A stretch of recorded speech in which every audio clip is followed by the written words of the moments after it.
नमस्कार, मी तुम्हाला Swami Vivekananda English स्कूलचा teachers dashboard कसा यूज करायचा ते सांगणार आहे. तर आपण तुम्हाला स्क्रीनवर दिसणाऱ्या सर्व पॉइंट बद्दल डिस्कस करणार आहोत. So let's start.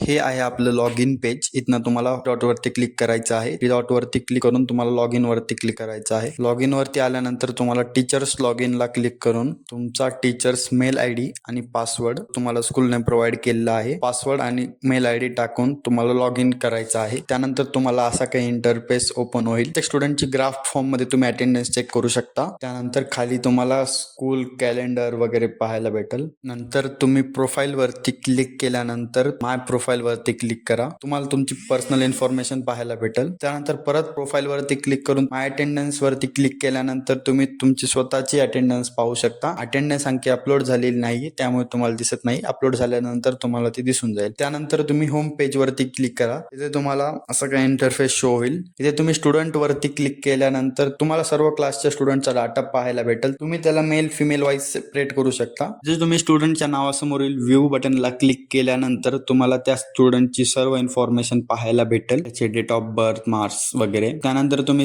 किंवा सब्जेक्ट वरती क्लिक करा. तिथे तुम्हाला पूर्ण सब्जेक्टचे टीचर्स पाहायला भेटतील. त्यानंतर तुम्ही डेली अटेंडन्स वरती क्लिक करून स्टुडंटची डेली अटेंडन्स मॅनेज करू शकता. ते तुम्हाला टोटल स्टुडंट, प्रेझेंट, ॲबसेंट सर्व दिसून जाईल. खाली स्क्रोल केल्यानंतर तुम्हाला प्रत्येक स्टुडंटचे नेम वाईज पण दिसून जाईल. त्यानंतर तुम्ही बॅक येऊन मार्क्स वरती क्लिक करा. तिथे first mid term marks, second mid term marks तुम्ही पाहू शकता. तिथे तुम्ही प्रत्येक स्टुडंटचे सब्जेक्ट वाईज मार्क अपलोड करू शकता. त्यानंतर तुम्ही डिस्ट्रीब्यूट मार्कशीट वरती क्लिक करून सेकंड मिड टर्म वरती क्लिक केल्यानंतर प्रत्येक स्टुडंटची मार्कशीट अपलोड करू शकता. त्यानंतर कंप्लेंट्स वरती क्लिक केल्यानंतर तुम्ही प्रत्येक स्टुडंट वरती कंप्लेंट क्रिएट करू शकता. त्यानंतर तुम्हाला क्लास नोटीस मध्ये क्लिक केल्यानंतर तुम्हाला क्लासमधील सर्व स्टुडंटला नोटीस पाठवायची असेल तर तुम्ही नोटीसही पाठवू शकता. त्यानंतर माय सब्जेक्ट वरती क्लिक केल्यानंतर तुम्हाला असाइन झालेले सर्व सब्जेक्ट तुम्हाला दिसतील. तुम्हाला क्लास वाईज तुम्ही होमवर्क असाइन करू शकता. असाइन होमवर्क वरती क्लिक केल्यानंतर तुम्हाला इंटर होमवर्क क्वेश्चन्स, त्यानंतर तुम्ही फाईल अटॅच करू शकता. त्यानंतर तुम्ही ड्यू डेट पण असाइन करू शकता. नंतर नोटीस वरती क्लिक केल्यानंतर तुम्हाला स्कूलनं पाठवलेल्या नोटीस तुम्हाला तिथे शो होतील. नंतर इव्हेंट्स वरती क्लिक केल्यानंतर तुम्हाला अपकमिंग जे इव्हेंट आहेत त्याबद्दल इन्फॉर्मेशन इथे दिलेली असेल. त्या इव्हेंट्स मध्ये दिलेले टास्क, असाइन टीचर ते पण तुम्हाला तिथे समजून जातील. नंतर माय इन्व्हेंटरी मध्ये क्लिक केल्यानंतर ज्या स्कूलने दिलेल्या तुम्हाला इन्व्हेंटरी आहेत त्या तिथे शो होतील. त्यानंतर माय गॅलरी मध्ये क्लिक करून तुम्ही झालेल्या इव्हेंटचे फोटो बघू शकता.